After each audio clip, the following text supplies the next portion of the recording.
Welcome back to the Spinning Backfish Show with myself, Big Ev, no Robbie today, but we are joined by a very special guest, Thad Jean, fresh off of a massive semifinal victory over Jason Jackson. Thad, welcome to the show. Thank you for having me on. I appreciate both of you for that. Thank you. I would say, despite being a Cowboys fan, welcome you to the chair. So Thad was a little bit early. Thad bit us into the office today, and then he was on Roan's show, which I was very happy about because Roan is like not only the most talented guy we got, but one of the nicest guys we got, funniest guys. Yes. He loved you. And also, Ev, we're breaking the news to Ev right now. It's his birthday today. No shit. Happy birthday to Thad Jean. Bless us on your birthday. What a treat. Thank you so much. What a treat. So much. What a way to spend it, too. So before we go to the future, let's go back a little bit. Yeah. Jason Jackson. Have you been hip to what he's been posting on social media? Posted a YouTube video calling it a robbery in Nashville. We thought it was a close fight. We were fine with the decision. It was a great fight. Headliner. Yeah. But how was your relationship with Jason after? I know you guys were getting into it, but I thought it was very fun to see two guys back and forth. I think he was great with the promoting and everything. You know, when you can see that the other side of the other side of the stool, like the opponent is going to be able to rile it up and make it a fun thing, then, you know, you just give into it. But I mean, I don't have no hard feelings against him after the fight. Now I haven't spoken to him yet, but I don't understand why they say it's robbery. Yeah, it was a close fight, but I definitely won 1-3. I mean, if people see the end of the fight and at the end of the fight, they think he took me down, but if you look at it, I went to go pull for a guillotine, didn't get the guillotine, immediately got back to a sprawl and started doing damage while he just laid on me. So it's like, what is your criteria to winning a fight? Someone just taking you down and not keeping you on the ground and doing no damage, or actually seeing somebody push the pace and actually trying to punch and take the dude out the entire time? And I feel like that was me on the other me. I was trying to take him out. I was pushing and pace, and I was actually hitting or landing some significant blows. How, when you go to the judges' scorecards, how confident were you that you were going to get it? So here's the thing. I feel like I was confident that I was going to win, but I started seeing him do this thing. I was like, and then I started looking down. I was like, in my head, I'm like, why is he doing that? But he's doing that for the judges, probably, right? I was like, he's a vet. He knows he's got to get that little arm raise at the end. I was like, that's his vet. That's a veteran move from him, because he got me. I was like, wait a minute, what does he know that I don't know? I thought I won this. There's no way he beat me.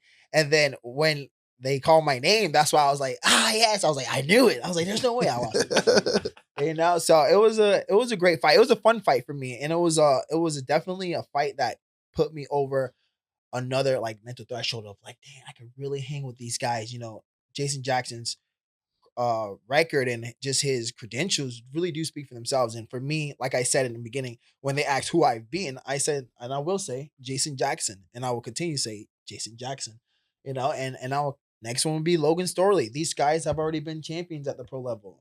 I haven't been a champion yet, and you do have the opportunity on August 1st against Logan Storely. Yeah. But even your first round matchup was a very good victory. Yeah. I mean, obviously how you did it was absolutely phenomenal. A KO is what we all want to see. But I mean, I wouldn't put down that at all. And when did you start training MMA? I would say 8 years ago. 8 years ago. Okay. So still relatively, 8 years is a long time, but still relatively fresh. Yeah. Very, very, I mean, in comparison to the new generation that people are just training as soon as they come out the womb, you know what I mean? But yeah, I've been training, I would say really hardcore training MMA probably for 6 years. Cause in the beginning I was doing jiu-jitsu, and then after that I was doing Muay Thai. I was doing more Muay Thai and kickboxing fights. And then I was like, you know what? There's no actual big names that I really want to look at in the Muay Thai line and all that stuff. And I saw Conor McGregor and fell in love with Conor McGregor. So he was your biggest inspiration. He is my biggest inspiration. All right. Well, recently, yeah. But no, no, I'm just playing. But there was funny. People make fun of Ilya Taporia because he obviously he's amazing, but he does everything like McGregor in a way. But people were saying he was going to start doing the pictures as well. Yeah, I mean, he's another man. He's living his life. I don't know if I could say anything. Put him on the spot. Right? We're not perfect, and he has money. A lot. Oh, yeah, a lot of money. Good for him. Yeah. A lot of it. So I doubt his wife even leaves him. So Yeah. Did you play other sports growing up? yeah. What else did you play? Basketball. I played baseball for a season, and then I played football the entire time. So what, I guess, was it just McGregor that initially said, I'm gonna fight, or like what was it that? No, it was an injury. It was a football injury where I tore my LCL and I couldn't do, and I was running back, so I couldn't do like the breaks on the outside because it shifted my knee out. And I was like, God, what do I do now? I was like praying hard. God, what do I do? And then randomly, one of my brother's best friends told me about jiu-jitsu. I went to jiu-jitsu, and then I started really diving into what this whole sport was about. Yeah. I went into Muay Thai, and then I seen the next step of it was MMA. And then I seen Conor McGregor, and I was like, oh shoot, I really like this guy's mentality. It's like my own. He's going out there and he's doing what he's saying he's gonna do, and he's not taking anyone's crap for it. And I'm like, oh, I love that. I want to be like that guy. If anything, I want to be better than that guy. And he's smart. He wears the right hats when he's supposed to. He wears the promotional hat when he has to wear the promotional hat. He wears the fighter's hat when he has to wear the fighter's hat, and he wears that business hat real well. So, I mean, why not? Like, I mean, you don't want to look at his love life and things like that. Oh, no, I mean, yeah. We were just playing around there. Kind of put you on the spot. I apologize. But what was your family's reaction when you were like, I'm going full time into MMA? Because, I mean, from the get-go, from the first PFL Challenger Series fight, I mean, your family was, you could hear them throughout the entire fights, which is so fun as a fan. It's just like it adds another aspect, and you can just tell I would assume there's some friends in there too. Oh, for but sure. Family and friends, how did they react when you were like, hey, I'm gonna do this MMA thing? Or they're just like, oh, Thad's doing MMA, and then they were like, oh, holy shit, he's pretty good. Yeah, there's no way. They were like, especially my parents, of course, they're immigrants from Haiti, and they just they don't know what fighting is. They don't know anything about MMA. Got it. And I can't blame them. You know, I'm their son and they want the best for their son. They wanted me to go to school, and I was like, no, I don't want to go to school. And I was like, there's no way I can go to school after the first 12 years of school in my life. I don't like it, and I'm not going to go to school, pay for it, get in debt, and still realize I still hate it. So, I mean, I went into training, and I went hard, because one thing about it is that when I do something, just anyone in our family, if we do anything and we don't go hard at it, then it's you're a joke. You're joking. You're not really trying to do it. And Got it. no one's going to really back that. But I went hard at it, and they went to my first Muay Thai fight with the entire church, because my parents are pastors. Oh, wow. My dad's a pastor, and they went with the entire church, and they watched me, and they supported me down in Key West. And once they seen me there, they been on a support system ever since. And my mom and my dad, they go out to, my dad is recently going to start being able to go again because he had health complications. But she's been going to every single one of my fights. And I have, like you said, the Silverback Nation, my family and friends. Silverback Nation. Yeah, they all go out too. And they support. The support system is amazing. Like you said earlier, it's my birthday today. And they sent me a long video of like just everybody just saying happy birthday, and just feeling the love from them. It's just amazing. It's a strong woman to go watch you fight. Yeah. Honestly, I feel like a lot of mothers wouldn't want to see that. It's easy when you always win, but right? Yeah, I mean, it's easier. I should say easier. Though, honestly, I lost one fight as an amateur. Well, 2 fights as an amateur, but the one that I actually lost, I feel like the first one that I lost was just me being big headed and I didn't do what I had to do. But the second one that I lost, she watched it and she could not handle it. Oh. She could not handle it, and it's not like I got beat up. I just kept getting taken down by. And the guy was slamming me, and she's seeing this, and she's like, oh, she's like passing out. Like all my friends are telling me that they had to hold her up and everything, and she couldn't keep coming to my fight. So she actually stopped going to my amateur fights until I went pro and had to start traveling again. She was like, she doesn't want me to travel by myself. Okay. So then she started going out, and now she's honestly probably a bigger MMA fan than I am. Interesting. Yeah, she watches him. She have a favorite fighter?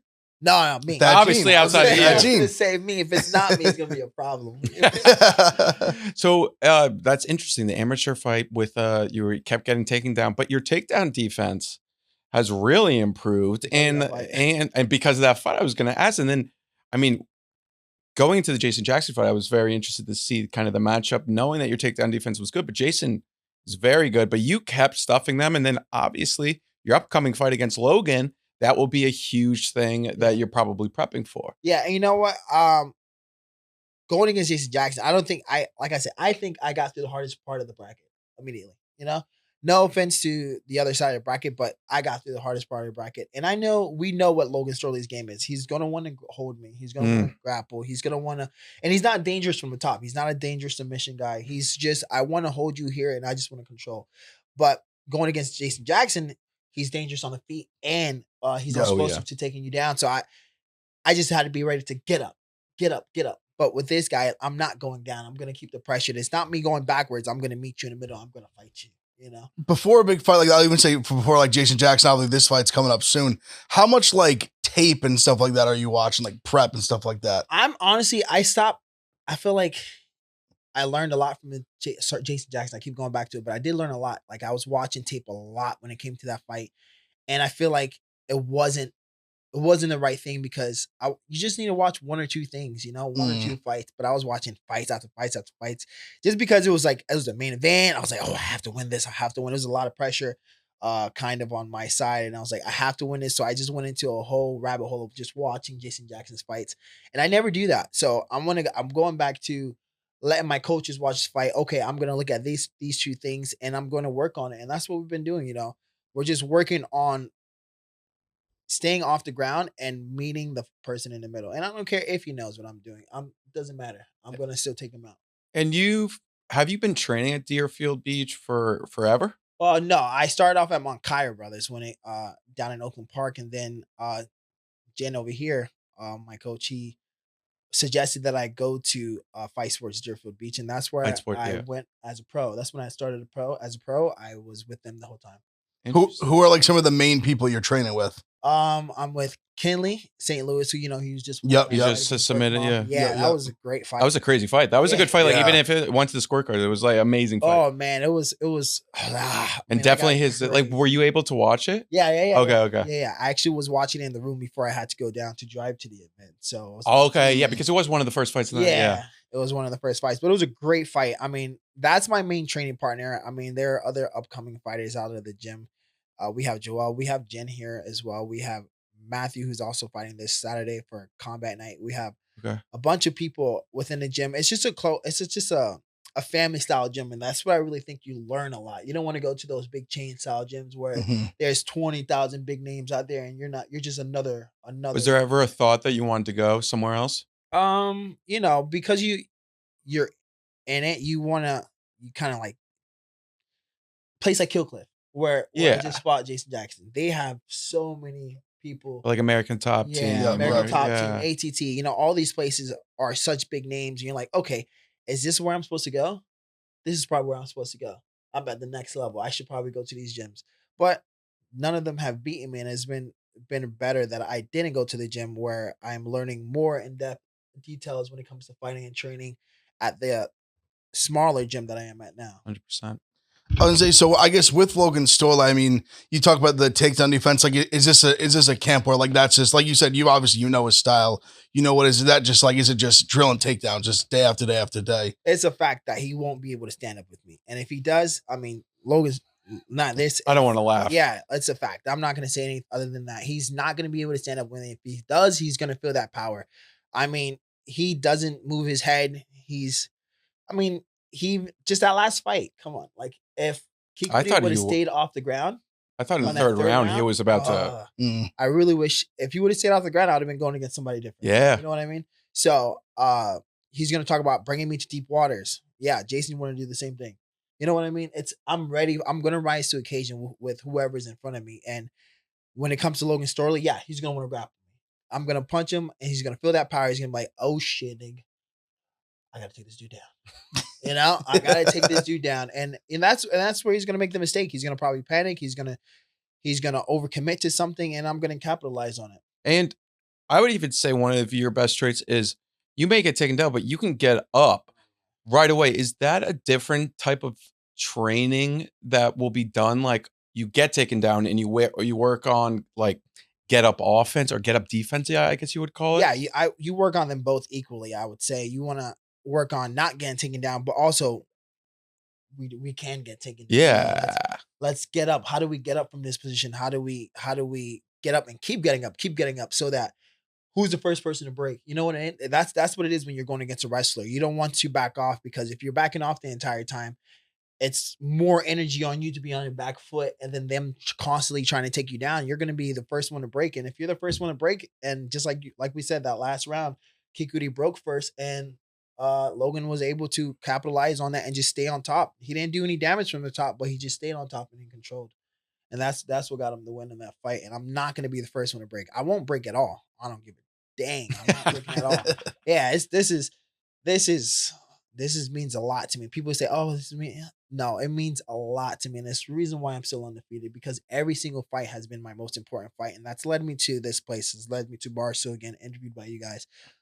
Every fight I've taken it as the most important fight of my career. Is it kind of like I don't want to say surreal, but is this kind of how you envisioned it, like a few years ago? I don't know. Because it came very fast for you. Yeah. Like, you're obviously a very talented guy. Like, it's been a quick rise up in a sense.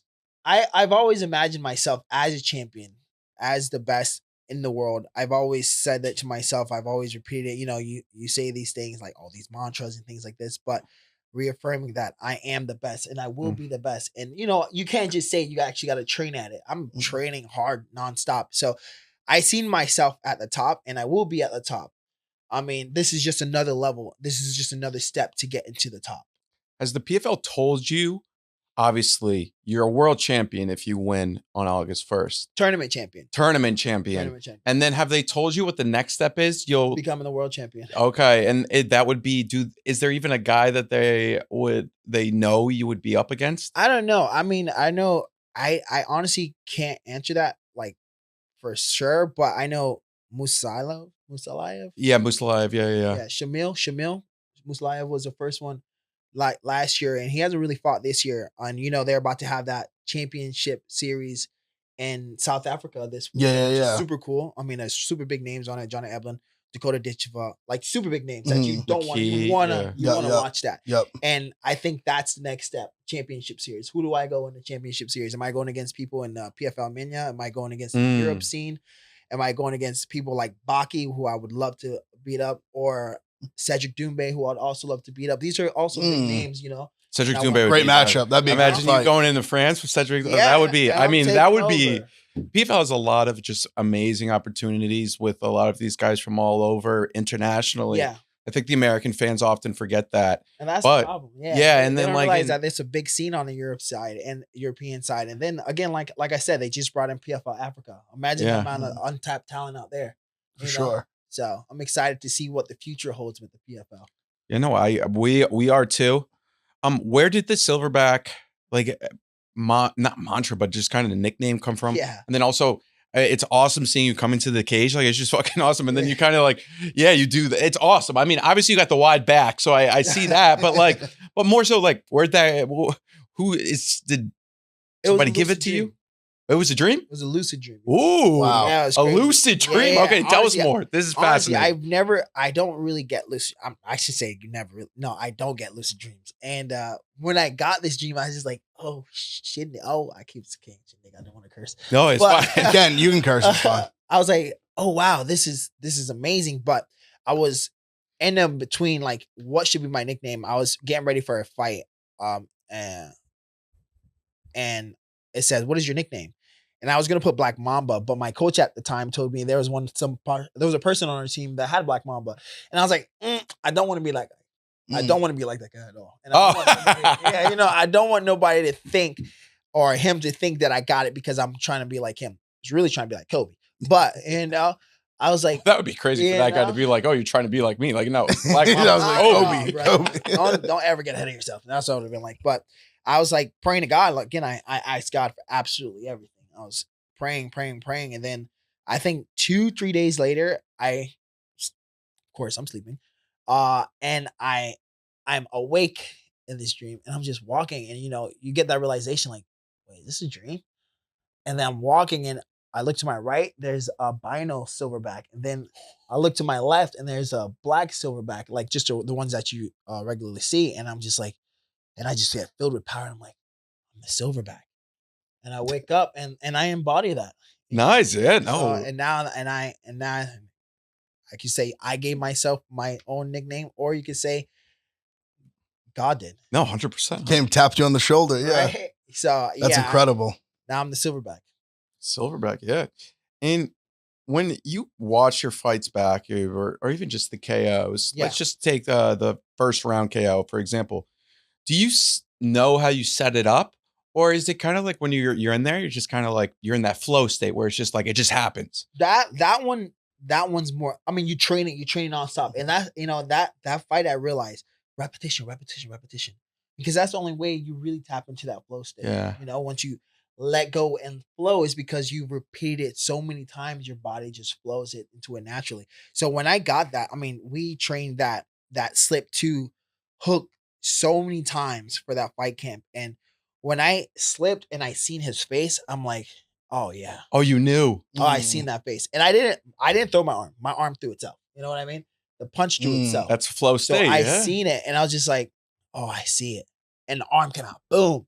And I was just like, oh, realization. Oh, I'm gonna smash you now. You're done. If you show me you're hurt, I'm gonna attack. I don't care what, I'm going to attack. And I attack until the ref pulls you off. Yeah. There's some people in the comments that are saying early stoppage. I was like, bro, I flashed, knocked out, KO'd him like twice within that. And he woke up because I kept beating on him. You know what I mean? But, People like the troll too. yeah, I love the trolling though. I mean, people like see someone limp, they're like early stoppage. Stupid. They don't care about human life. That's what there was. It's funny because then the fans will say, I don't know if you saw the one Gregory Rodriguez against Jack Manson. Gregory, people were getting mad at for throwing another punch. Yeah. Do you think there's some guys or even yourself that you can't even, I think as a fan, I couldn't imagine you're in that state. Yeah. You're in the kill mode. How do you even stop? I know it seems like a long time, but like in the thick of it, you're like, no, so I don't really feel that's the ref's fault. Yeah. Not Gregory's. No, 100% the ref's fault. Honestly, and I know Gregory, outside of, we actually train at the same strength and conditioning gym, IHP. And okay. Yeah, he's an amazing guy. Absolutely amazing. He would never bro, I think he could want to hurt somebody. But that dude has serious power. Oh my God, dude. Serious power. So when he knocked him out and I mean, come on, how much time does it take for the referee to say stop, pull you off? I mean, I forget what's his name, the referee's name, but Herb Dean. Yeah, Herb Dean was on his back. Could have easily said, okay, that's enough. Doesn't say anything. So Gregory walks up, sees him, and he's already still in that kill state mood. And the reason being is like he needs to get a beautiful finish. He needs he needs this. He has to make sure it's a statement. Mm-hmm. And he gets over the top and just delivers you that last blow. And I'm like, oh wait, that was attempted murder. I saw it and I was like, damn, that was crazy. And it needed to be. Well, I think it's because the fans see like some people, for whatever reason, like some fighters like have that ability to stop and some don't. Because you see guys obviously land a big shot and pull up, and then you see other guys just like and go at it, hammering a limp body until they're dragged off. No, that's a fact. That's a fact, and that is the difference between some fighters. Some fighters have that, and then some fighters who do have that just can't control it because they're in such a kill state mood. You know what I mean? They're in that mood. I was at PFL. We were at PFL Hollywood, Florida last summer. Gregory was behind us.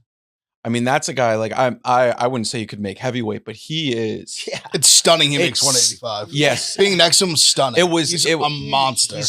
Monster. Like we were in shock, and then even it was kind of crazy. His last fight against Hermanson kind of matched his size and style too. But Gregory's a guy that I know he lost to Jared Cannonier, but losing to Jared Cannonier is like losing to one of the best fighters in the entire world. So he's a guy that's one of our favorites on this podcast, and I know he's out of Florida, but it's cool that you train strength and conditioning with him too. And seems like a really nice guy. No, he's a super dope guy, and that's people say, "Oh, you're really big for 170." I'm like, bro, I'm not going against somebody like Gregory. I'm not going against that guy. So I mean, I feel like I'm right where I'm supposed to be as a fighter at 170. Will I go up to 185? Yes, for sure. Probably if somebody at the title has a title at 185 says something crazy to me, I'd go up to it. I don't care. But right now, I would say when I'm 30, I go up to. You have a lot of time. Yeah. Which is it's so fun as a fan of MMA. It's like you see guys that are really show a lot of potential and you're like, we could see them for a very long time as long as you want to fight. Yeah, you will see me for a long time. And I want to keep fighting. And that's why I'm so happy with this tournament because As you can see, one shot. But if you win, you keep going. You win, you keep going. And it's 3 fights. You stay active. You know when you're gonna fight, and that's a perfect thing. As a fighter, you're like, okay, when is my next fight? No, you know when you're gonna fight.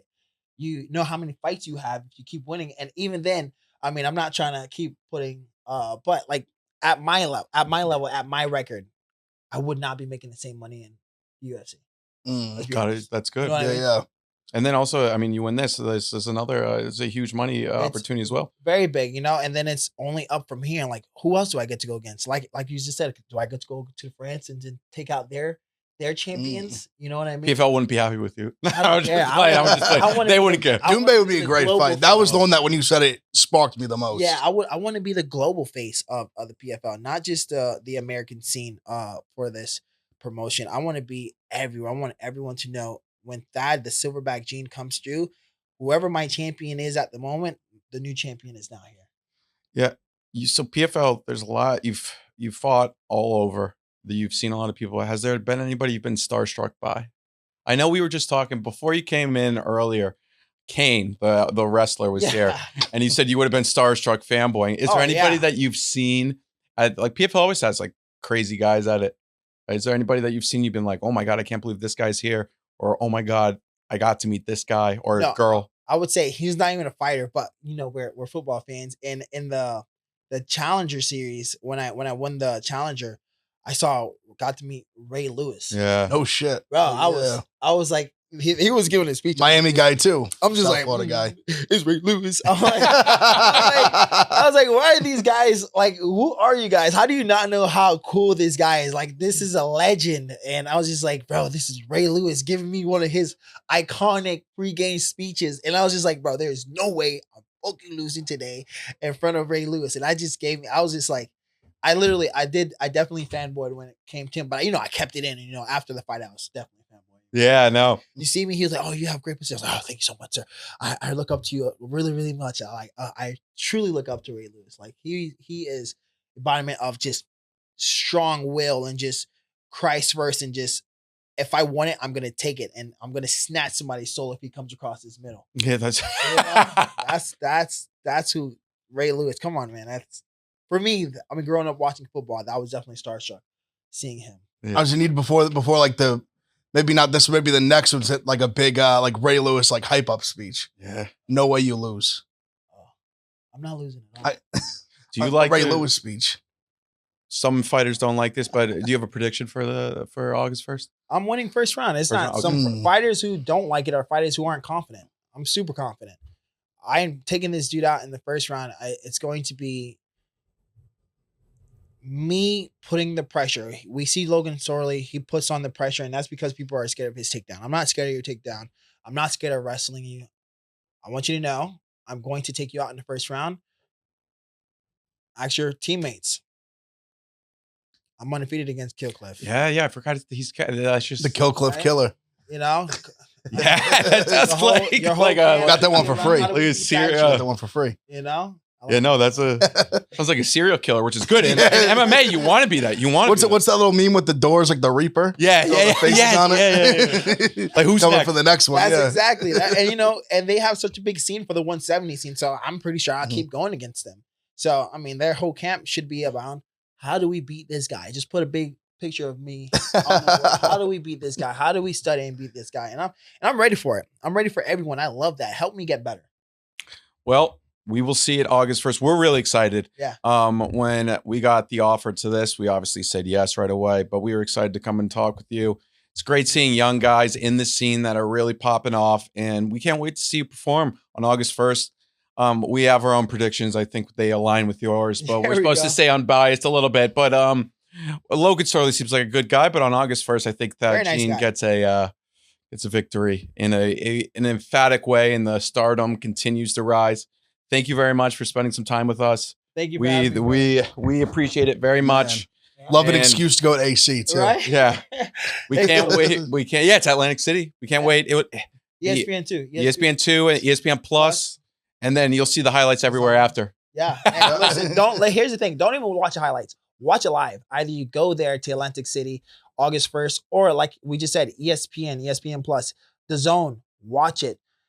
you don't want to wait till the next day and hear that I've got my hand raised. You know that I'm gonna get my hand raised, but watch it live and see how I got my Be a hand part of raised. history. Be a part of history. I like that. Dab me up. Dab Oh. me up. He was hanging. Come on, Dab bro. me up.